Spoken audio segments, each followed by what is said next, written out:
So that is something we don't see often. That's interesting, I think. The fight scenes in the movie, there are quite a few. These are superheroes. They go around fighting crime. They're very good. They are a lot like the ones in 300, and I love the fight scenes in 300, and you can think whatever you want about them, because I know a lot of people don't like them. But I want to see what's going on. That's my thing. Like, if you've ever seen the Bourne Identity, the Bourne Supremacy, and the Bourne Ultimatum, the fight scenes in those movies are so disorienting, it almost becomes unwatchable. You're watching it and you're thinking, okay, who's getting punched? Who's on the ground? Who's getting the crap beat out of them? Who just fell down? You can't tell because the camera is too shaky and you have no idea what's going on. Watchmen takes the 300 approach because it was directed by Zack Snyder, and does a lot of slow motion, has a steady camera that's, pulled back, and clearly shows what's going on in the fight, and I dig it. I know a lot of people don't. That's just me talking. If you've seen 300 or you know what I'm talking about, you'll make your own conclusions based on that. There are, 4, 5, 6 good fight scenes in the movie. Just good old, fist, kick, punching, kicking action. Nothing extraordinary, but the feats accomplished in them look good. They look really nice, really clean, well done, well choreographed. So I liked all that. It doesn't really look all that choreographed. It looks like an actual fight. I respect that, because that's what happened in the Star Wars prequels. There were too many fights that just looked like they were dancing, and they didn't want to actually hit each other.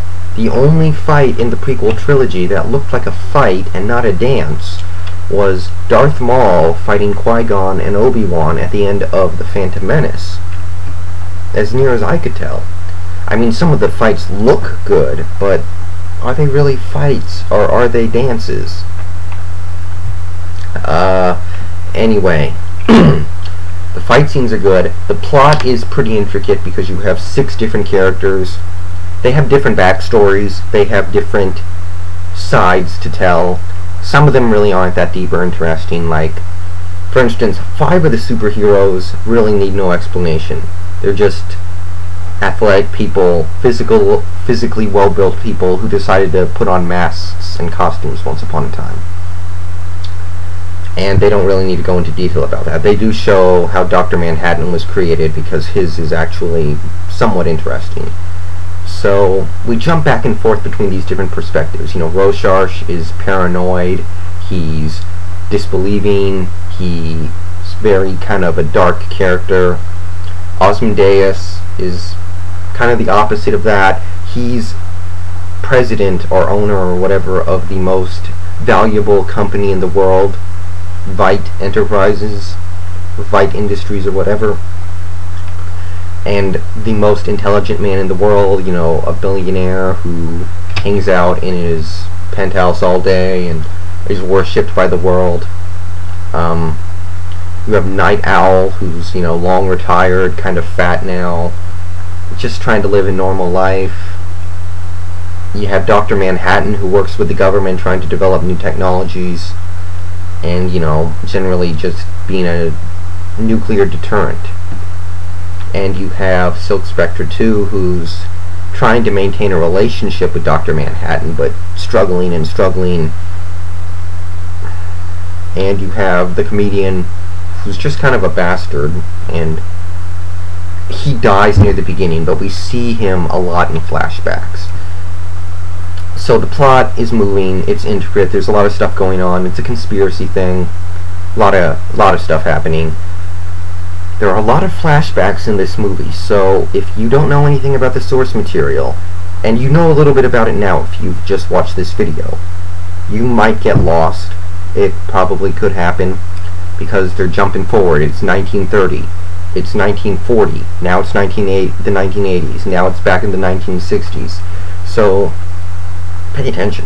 That's all I'm going to say. You should be able to keep track of it, but it jumps around a little bit, especially when they show things from the perspective of Dr. Manhattan, because to Dr. Manhattan, all events, even events across time, occur simultaneously. So, as far as he is concerned, the event that created Dr. Manhattan is happening at the same time that that 1985 is. As far as he's concerned, everything happens at once. It's almost hard to explain, but that's one of the things. Dr. Manhattan doesn't see things like humans do. He's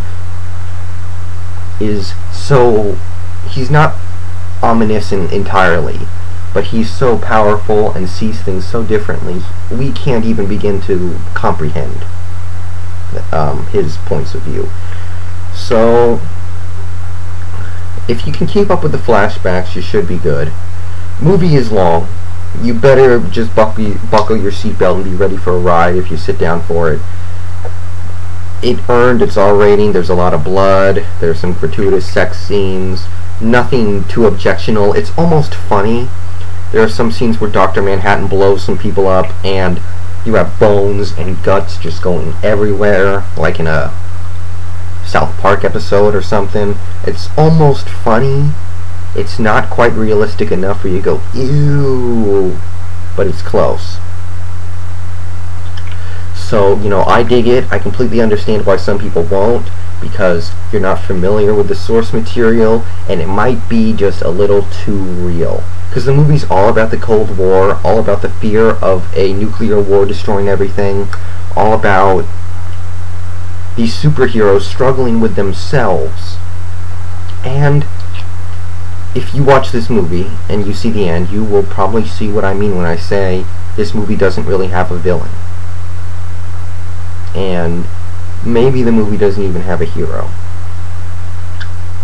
So, I don't know, you'll watch this movie and you'll make your own conclusions. You might even conclude that this guy was right, that guy was wrong.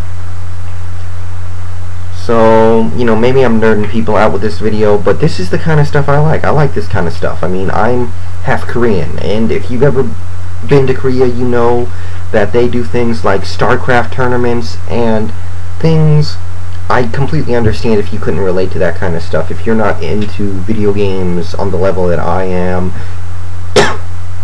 if you're not into superhero movies or other nerdy things, I don't know, I get that, but I didn't want to take a long video. This will actually be several videos to talk about this movie, because I think it's interesting both in the fact that I think it's a really good movie and it could end up being significant to the genre and the way it moves, because it's the most daring popcorn flick ever, if you can even call it a popcorn flick, which is probably arguable, but you guys tell me. So again, I like the movie a lot. Great fight scenes, good plot.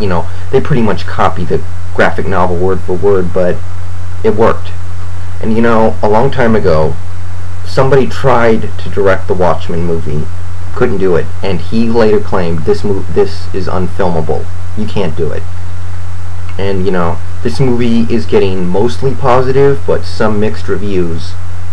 And maybe he was somewhat right. Maybe you can't take the masterpiece that is the Watchmen graphic novel and turn it into a masterpiece movie. But this works. This is a good movie. I really do believe that. Good fight scenes, good plot, good characters, even though they behave and do things exactly as we expect from the graphic novel.